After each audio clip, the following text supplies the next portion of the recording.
Welcome back po sa aking muntin channel, Mr. Ukol.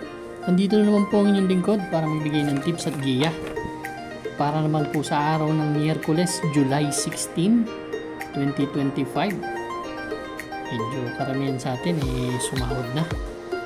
Kaya hinay-hinay lang po, unahin ng pamilya. Yan. Bati tayo. Binabati ko nga po pala itong mga masugid na taga-subaybay natin dito sa ating FB page. Kulang pa yan, no? Yan sila Donnie Dacalanyo. Marami sila. Yan lang muna ang aking ipopost. Pero marami po talaga nagla-like dyan sa ating FB page. At kaya Boss RB Bora, shoutout. Boss Chris Garcia, shoutout sa inyong lahat. Kaya start na po tayo. Race number 1. Ito po yung ating winner take all event, covers races 1 to 7. Meron tayo ditong 7 kalahok but 6 in betting options lang tayo. Ito po yung 3-year-old maiden race non-placer. Alas 5 po ang start ng karera. Yan, rating based handicap system race. Dito ang gusto ko yung number 6. Si High Octane. Si High Octane last June 8, panlima dumating to dun sa Hopeful. Tumakbo ng Hopeful Stakes race po ito. Kila District 1, nagtala ng 158.4 sa 1,800 meters. Ano yan respetadong prueba po yan, yung isang 158.4 na prueba. Si JRD Ocampo ngayon ang sasakay si Jeff Pagulaw na. Medyo matibay na inete. Tapos tumakbo rin niya ng 3-year-old locally bred last May 11. Kay District 1 din ang nanalo doon. Nagdala naman ng 146 in a fraction sa 1,600 meters. Actually, parang champion pala si District 1, no? Locally bred. Hopeful, then third leg ng Triple Crown, first and second, third leg ang pinanalo. So solohin ko po ito, entry number 6, High Octane. Tingin ko may tulin din tong kabayo na to, gandang kabayo Good luck po. Race number 2 na po tayo, bayang karista. Ito naman po yung ating Pick 6 event, covers races 2 to 7. Meron tayo ditong 8 kalahok, distansya 1,200 meters. 5 split placer po itong grupo na to at start time is 5:30 ang race number 2 natin. Dito ang first choice ko yung number 6 na si Bumabaga. Huling takbo nito last July 2 lang.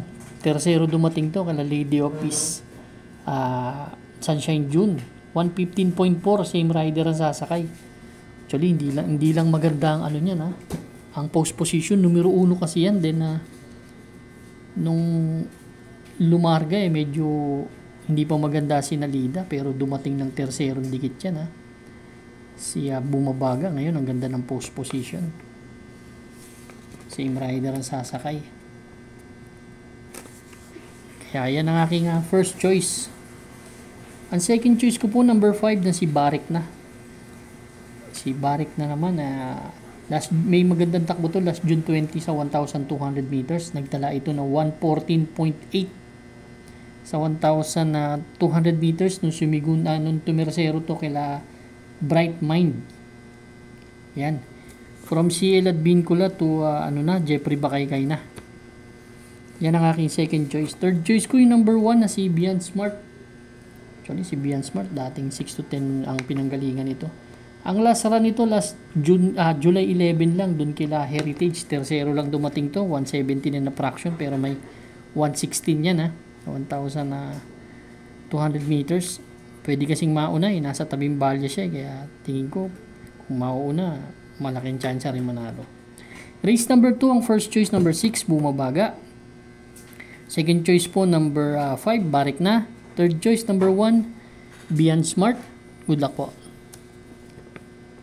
Race number 3 na po tayo, bahing karista. Ito naman po yung ating Pick 5 event, covers races 3 to 7. Dito meron tayong 6 entries Distansya, 1,400 meters. Ito naman po yung 3-year-old group number 6 non-placer. Itong karera na to, non-placer, no? Hindi, 7 karera lang tayo, no? Ang gusto ko dito yung number 2 na si The King's Charm. Si The King's Charm, tumakbo to kila Rumored last June 20. Kila Copperfield, nagtala na 128 to. Sa 1,400 meters. Kaya tingin ko then tumakbo pa to nung first leg ng locally bred doon kila District 1. 145 sa milya tinapos nito. Kaya tingin ko medyo slight edge sa akin to dito. Nakikita ko kasi babandera, figure it out. Yan. Kaya ako, susuluhin ko ulit to. Entry number 2 na si The King's Charm. Kung yung mga kursunada pa po, dagdag lang tayo. Good luck po. Race number 4 na po tayo, Bayang Karerista. Ito naman po yung ating Pick 4 event, covers races 4 to 7. Dito meron tayong 8 kalahok. Distansya, balik sa 1,200 meters po. 5 split placer naman tong grupo na to. Ang first choice ko po dito yung batak sa laban, entry number 7 na si Laughing Tiger.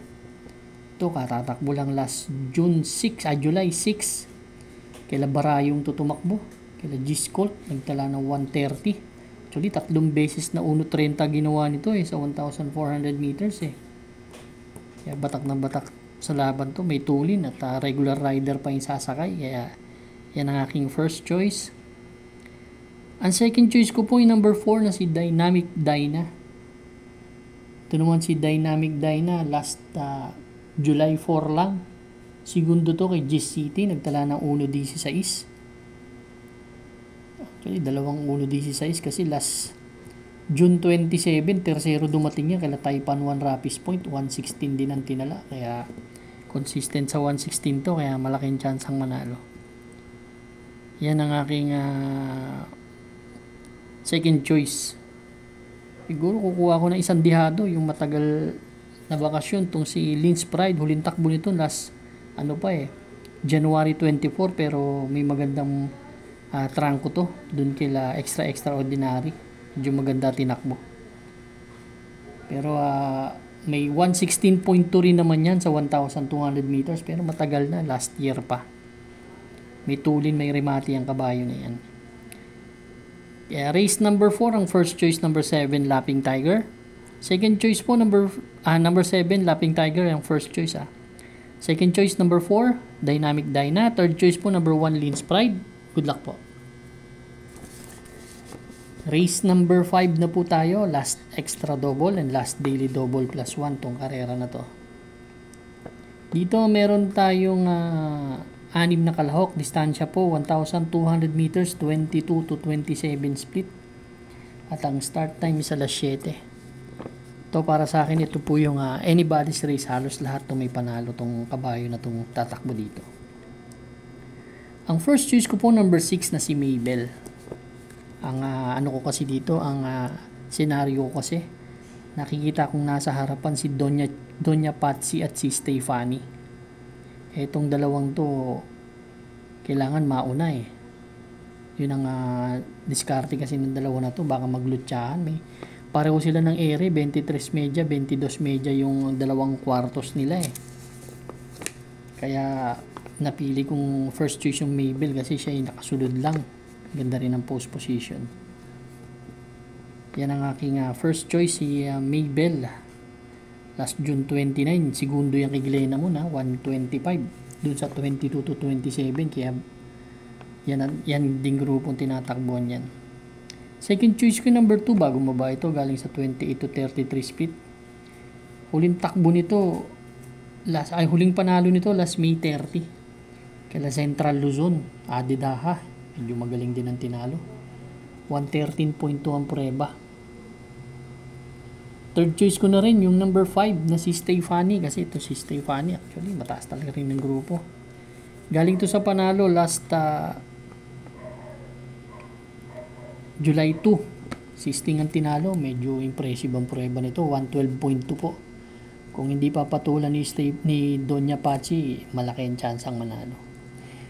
Kaya itong race number 5, kung maraming puhunan, all talaga to eh. Pero ako, ang first choice number 6, Maybell. Second choice number 2, Warchip. Third choice mo number 5, Stephanie. Good luck po. Race number 6 na po tayo, the penultimate race, Bayang Karista. Meron tayong 8 kalahok, distansya po, 1,200 meters. 5 split placer naman tong grupo na to. First choice ko number 6 na si Gis Colt, kabayo ni Boss Ed Gonzales. Last July 6, segundo to kay Barayong, 130. Ang tinala nito, same rider ang sasakay, pero may 116.2 yan ha. Last June 27, pang-apat dumating yan kila Taipan 1. Ngayon ang ganda ng post position eh. Kaya may tulin din to, may remate, kaya dun tayo sa batak at consistent. Yung number 6, Gis Colt.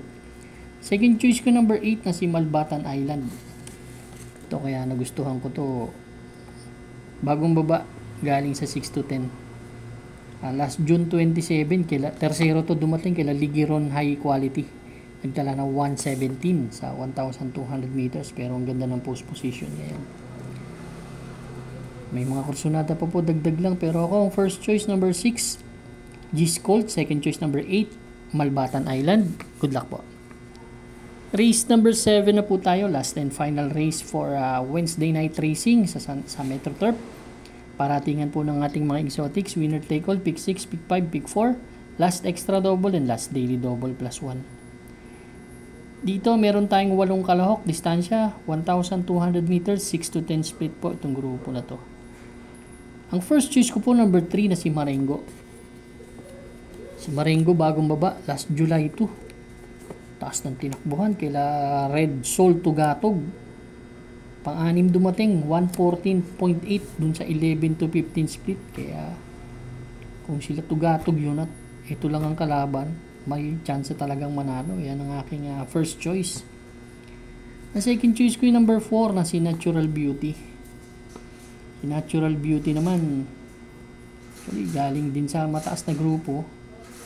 May 1.16 na prueba rin. Ito naman, flexible, pwedeng parimatihin. May tulin, pero pwedeng parimatihin. Kaya yan ang aking second choice po. Magbibigay akong third choice, siguro super long shot, yung number 1 na si Lady of Peace. Gustong gusto ko kasi yung post position eh. Galing sa panalo yan, si Lady of Peace. Tinalo niyan si Sunshine June, may 114.8 din naman yan sa 1,200 meters. Yung post position na talaga nagustuhan ko. Medyo hindi mapupuwersa si kabayo. Race number 7 po, ang first choice number 3, Marengo. Second choice number 4, Natural Beauty. Third choice po number 1, Lady of Peace. Good luck po Bayang Karista. Maraming salamat po sa inyo walang sawang pagtangkilik sa aking munting channel. Good luck and stay safe.